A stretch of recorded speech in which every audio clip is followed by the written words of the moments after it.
Yo, what is going on, guys? The Shooting Star Sheriff is here, and man, I can't believe I've been meaning to do this episode review, guys, for like since the episode aired, but like it's whatever, because you guys, guess what? You guys are gonna get two back-to-back episode reviews again, because I gotta do the previous weeks and then I gotta do this week. So it's okay. I'm still keeping the gravy train moving. So if you guys are hyped that I'm definitely still continuing this, definitely go ahead and hit the like button for the boy, because it does help me out and it does keep me motivated. And also, if you are new here, definitely hit the subscribe button, because I love my hero and everything it encompasses. So definitely go ahead and hit that subscribe. Also, there will be, just like as a precursor, there will be a little bit of an update as far as like how videos are going to be going up just for the next few weeks, because I will have other things that I have going on as well. So that's just going to be in another video. But anyway, let's go ahead and talk about I was about to say last week's episode of My Hero Academia, where Ida, Shoto, Shoji, they all kind of ganged up on Mr. Compass, and they kind of literally dropped in on the rest of the villains in last week's episode. I mean, as far as like last week's episode goes, I mean, it's like, let's just like cut to the nitty gritty, right? Because I like these to be more like just kind of like a casual talk instead of me like regurgitating the episode to you. I feel like I've said that like several times before, but if you didn't know, now you know. So, I mean, this episode really kind of just delves deep into, I would want to say, into Deku's psyche as a character. This episode and then last week's and this week's episode kind of delve a little bit more into Deku's psyche, which I'll get more into the next video. But we kind of, so basically Deku and company drop in on Dabi twice, Toga and everybody else, and they're trying to get back Tokoyami and Bakugo. More importantly, Bakugo, because Bakugo seemed to be kind of like their plan all along. Like, you know, Tokoyami was just kind of like I guess you could say he was like a bonus. Yeah, you could say bonus. He was kind of like a bonus.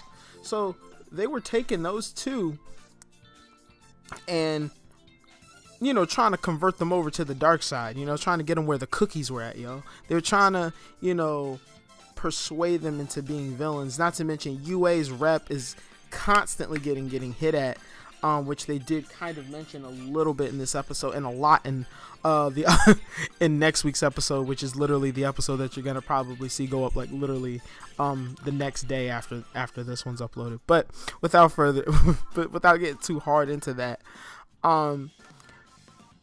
you know, they kind of drop in and, you know, try and deal with Mr. Compass. Mr. Compass, also, as soon as they thought they had the two like little jewels or whatever that Mr. Compass was holding that had Bakugo and Tokoyami, they were duds, because he's kind of like a trickster. He's kind of like a magician. So he placed, you know, the actual jewels somewhere else. And, you know, and there's a whole bunch of like little squirms going on. You know, you've got Torodoki, you know, trying to, you got Torodoki doing this whole thing. You got Shoto. Same character. You got Shoto doing his thing. You know, you got Shoji and Deku trying to get to Mr. Compass, which, you know, he gets pinned down by Deku. And then we kind of, Toga's such a yandere for Deku. It's so funny, but she like wants to see him bleed more. Don't know if that's a thing, but it was a thing. She said it, but you know, it's weird, bro. It's really weird. But the biggest thing to take away is that they were able to break Mr. Compass's mask, which he had the jewels hidden in his mouth the entire time. So when they fall out, Shoto and Shoji, you know, jump out to say, you know, try and jump out to save Bakugo and Tokoyami respectively, where Shoji was able to catch Tokoyami and get Tokoyami to safety. Shoto did come up short and wasn't able to save Bakugo, which kind of, you know, which feels bad, man. I feel like if I was Shoto, I feel so bad. But Deku does try and chase after Bakugo, and Bakugo does the only thing he tells him is don't come, Deku. Like don't come for me.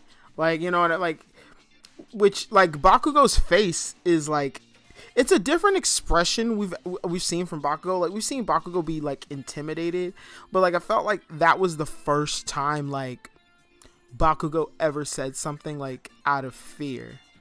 Like, you know what I mean? Like, which leaves to Deku kind of like going under like I wouldn't say like a mental collapse. I would say like he's just kind of like defeated, and all he can do is kind of scream in frustration after the villains kind of succeed with their plan, which leads to Deku or Izuku waking up in the hospital, where Kirishima and the other classmates come in, and Kirishima's like, I want to get Deku back. And then that's kind of where, that's kind of how the episode ends.